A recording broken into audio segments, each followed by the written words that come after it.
Peacemaker, episode 5, titled Monkey Dory, and this episode I found to be a pretty solid, really well done episode.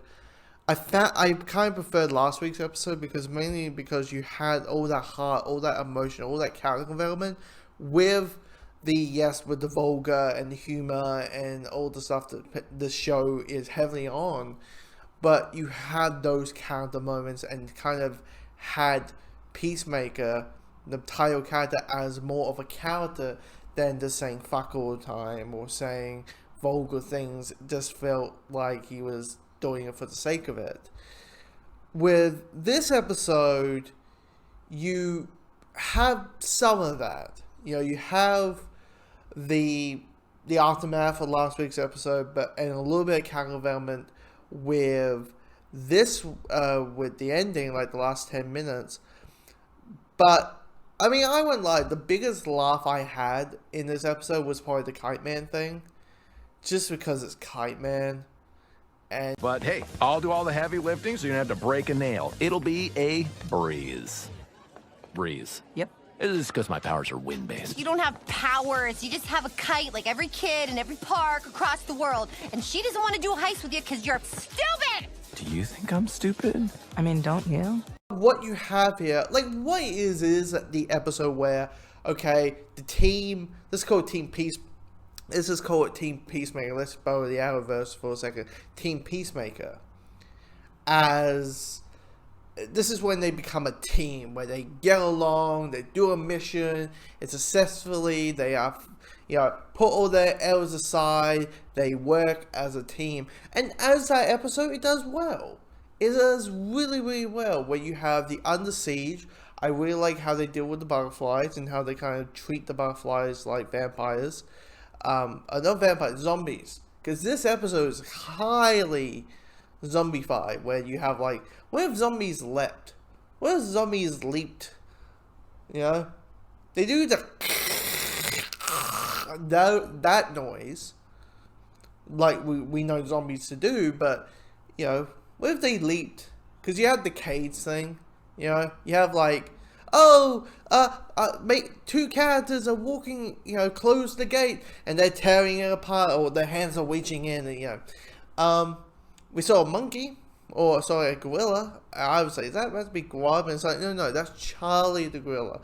That's Charlie. And I know every time we think of a DC villain who's a monkey, it's bloody gorilla Guava, but it's not gorilla Guava. So I'm like, okay, cool. Because I'm like, this is in DCU, guys. The DCU.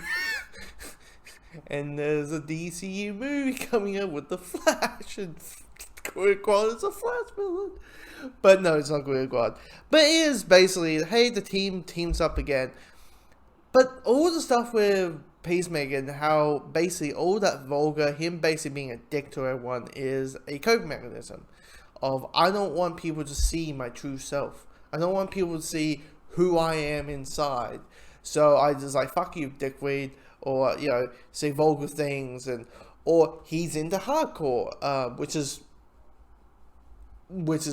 clearly, obviously, but the way he's doing it is commenting on her, her vagina, or saying nice tits, or his head to think it's complimentary, but it comes across as, stussing a wound. I'm like, dude, there's a way to say someone's beautiful, you find them, like, at least physically attractive, or they're attractive, without commenting on certain moments. I'd say that's what people do that's what couples do. When you're officially a couple, that's when you start commenting on, oh, you have a nice ass, you have nice tits, nice dick. That's what you do. Not the, I think you're hot, nice tits. No, that just makes you into an asshole.